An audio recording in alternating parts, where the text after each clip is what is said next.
So if you're, say, in your 40s or 50s, maybe you're feeling, well, crushed emotionally, financially. It's like you're trapped in this panini press, right? Trying to manage your aging parents' needs, your kids' needs, and all the bills that come with both. Yeah. Welcome to our deep dive on the sandwich generation. It really is a silent crisis. Millions of people are feeling it, this constant tug of war for, time, money, energy. Right. And look, our mission today isn't just to say, yeah, it's tough. We want to actually unpack some of the advice you hear, which frankly is often pretty misleading. Yeah, some of it's terrible. And we need to look at how the financial stress feels totally different depending on your income level. And then most importantly, find some real actionable things you can do to avoid burnout and protect your retirement. Okay, let's start with the costs, because the numbers alone are, well, they're kind of devastating. Just think about what you're juggling. Raising one child, the estimate is well over $17,000 a year in the U.S. Just for one. That's already a huge chunk of change. Exactly. Now stack that against, say, leading a nursing home for a parent. That can blow past $116,000 annually. That gap is just... it's huge. And it forces people, especially those without, big savings. Right. It forces them into a terrible choice. They end up sacrificing their own long-term financial health. They delay retirement, or worse. They raid their 401ks, their IRAs. Just to handle the immediate crisis. Exactly. To solve today's problem. And it's, like you said, that triple whammy: time stress, emotional stress, and deep financial stress. Okay, let's dig into that income piece. Yeah. Because we talk about the sandwich like it's one thing, but it's really not, is it? It changes drastically based on your paycheck. Absolutely. That's critical. When you look at the research, the low to middle income folks, they often call it the Goldilocks zone problem. Goldilocks zone. How so? Well, they earn just enough that they don't qualify for a lot of the government help, like Medicaid, which could cover those massive nursing home bills. Oh, okay. Too much to get help. But nowhere near enough to actually afford that expensive private care on their own. They're stuck. So they're basically penalized for having a decent job, but not a high-paying one, stuck right in the middle. And that leads back to those awful long-term choices. That's it, exactly. For this group, the pressure isn't really about complexity, it's just scarcity, raw scarcity.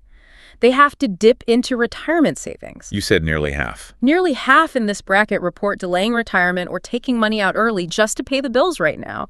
And the long-term damage from that, losing decades of compound interest, it's astronomical, almost impossible to recover from. That's genuinely terrifying. But okay, let me push on this a bit.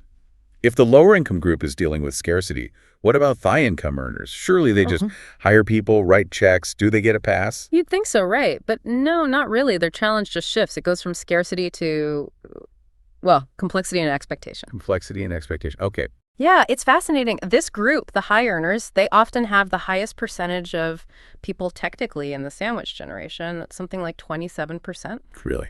Why? Well, yes, they can afford private care. But their struggle becomes managing incredibly complex assets, dealing with things like multi-state estate planning, setting up complicated trusts, navigating wills for multiple generations. So it's not about if they can pay, but how they manage it all. And you mentioned decision fatigue. Exactly. It's the sheer mental load of management. Imagine you're not just paying a bill, you're choosing between 5 different high-end home care agencies, each with different contracts. Right. You're managing complex tax situations across investment portfolios for your parents, yourself, your kids.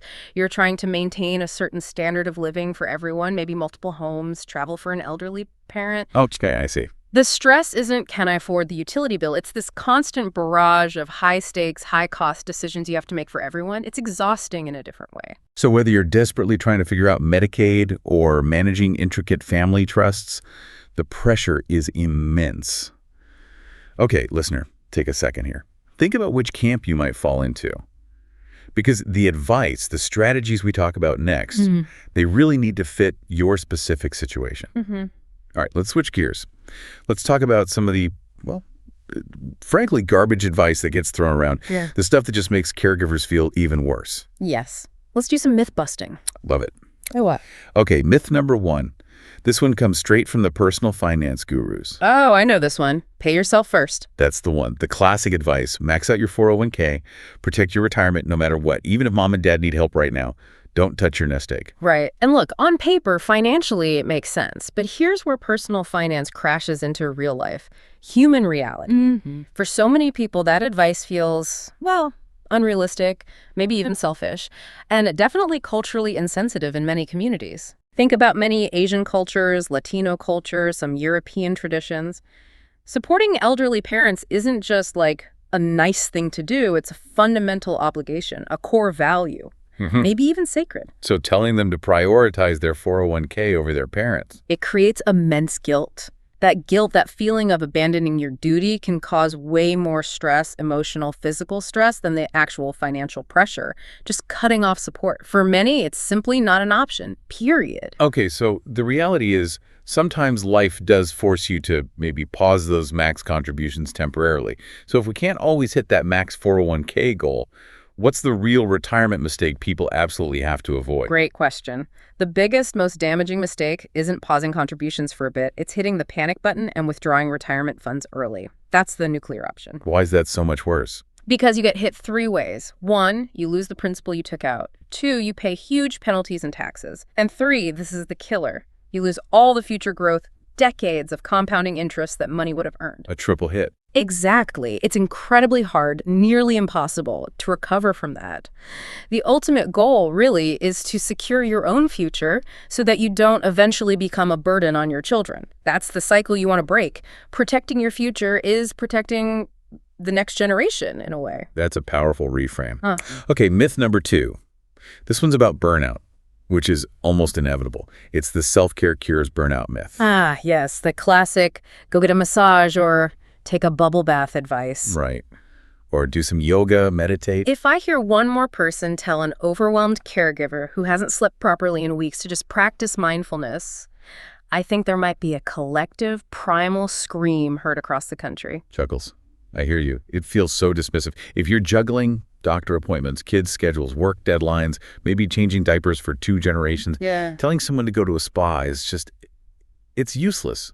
Insulting even. It really is. It turns self-care into this commercial product. Another thing to buy, another thing to feel guilty about when you can't possibly find the time or money for it. Right. Oh, I failed at self-care too. Exactly. It's not a personal failure of not doing enough yoga. It's often a structural problem. The system isn't supporting caregivers. So what do caregivers actually need, if not bubble baths? They need real systemic support, not luxuries. They need access to affordable respite care. That's professional help stepping in to give them a genuine break. Okay, respite care. What else? Flexible work schedules. Yeah. Employers who get it. And maybe just practical, accessible micro moments of rest. Like literally half an hour to sit alone and drink a cup of coffee in peace. Not a weekend getaway they can't possibly arrange or afford. That shift demanding systemic support over just buying more stuff feels crucial. Okay, let's get into the family drama. Myth number 3. The useless sibling is always the bad guy. Oh, yeah. We see this narrative everywhere, right? On social media, in family arguments, there's always the one sibling, usually the daughter, who's the martyr doing everything. Selfless primary caregiver. And the other siblings are painted as selfish, lazy, checked out, just invisible. And look, sometimes, yeah, maybe a sibling is genuinely unhelpful, but is it always that simple? Is the reality usually messier? It absolutely is, almost always more complex. A sibling might seem uninvolved for lots of reasons. Maybe they're terrified of seeing the parent decline. Maybe there's old family baggage, past trauma, or a strained relationship. Or just distance. Or distance, yeah. Or sometimes, honestly, they feel shut out. Maybe the primary caregiver has become, unintentionally, a bit of a gatekeeper with information or access, and the other sibling feels like they can't get involved even if they wanted to. So, jumping straight to blame. It rarely fixes anything. And it can permanently damage family relationships. Okay, so if you are that primary caregiver and you're feeling resentful and overwhelmed, how do you talk to your sibling without, starting World War III at the next family gathering? It has to be about constructive communication, using those techniques we know work, like I statements.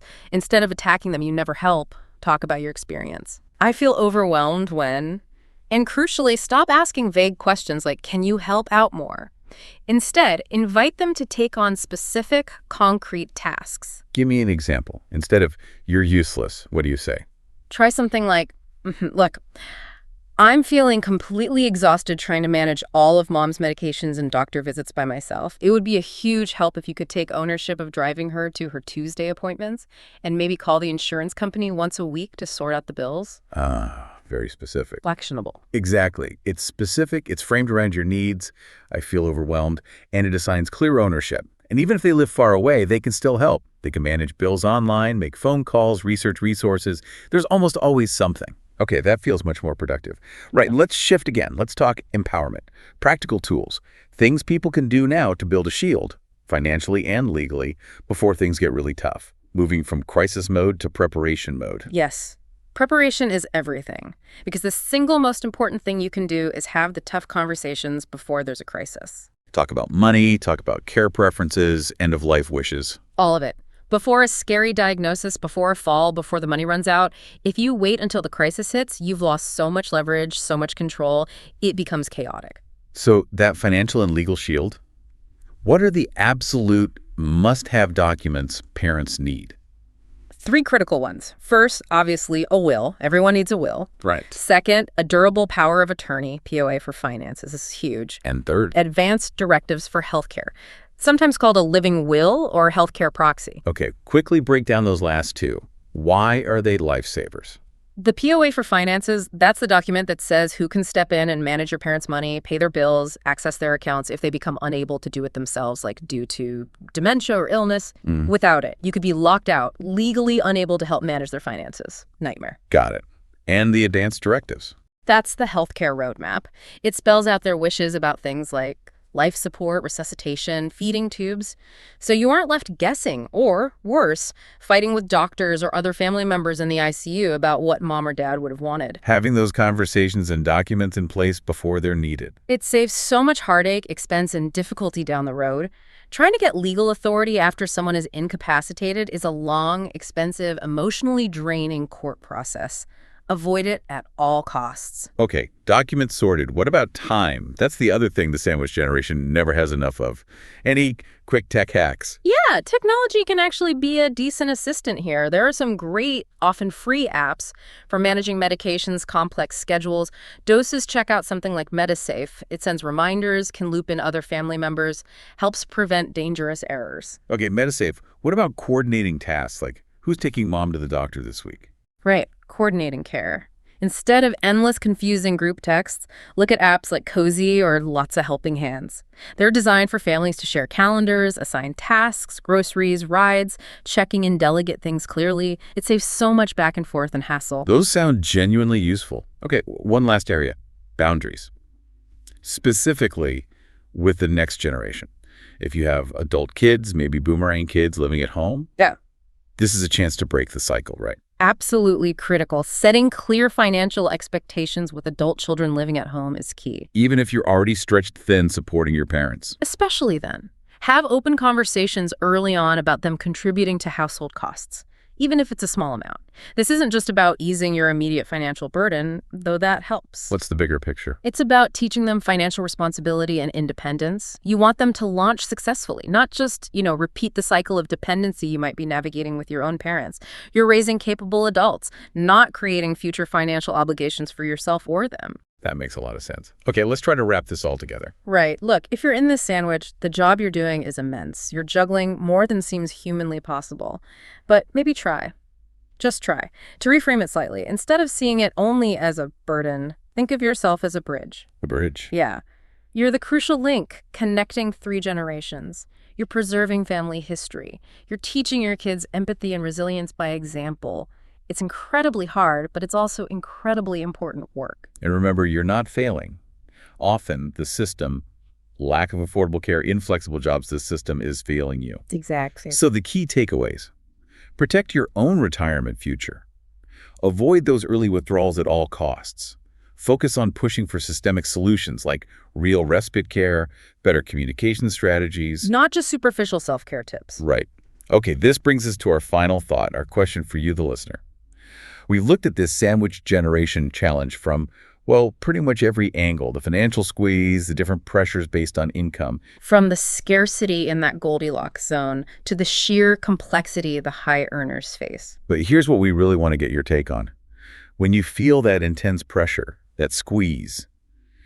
Do you think it's primarily down to maybe a personal failure, like I should have budgeted better or I didn't plan enough? Or do you feel it's more fundamentally a systemic failure? A failure of policy around affordable elder care, lack of support for caregivers, inflexible workplaces? Personal responsibility versus systemic issues. Where do you land on that? We'd love to hear your thoughts in the comments. And please share any specific tips, legal hacks, financial strategies, apps that saved your sanity. Your experience could really help someone else feeling trapped right now. Absolutely. And if this deep dive resonated, if it made you feel seen or gave you a useful idea, please subscribe. Maybe share it with someone who needs to hear it. Let's keep this conversation going. Thanks for tuning in. We'll see you next time.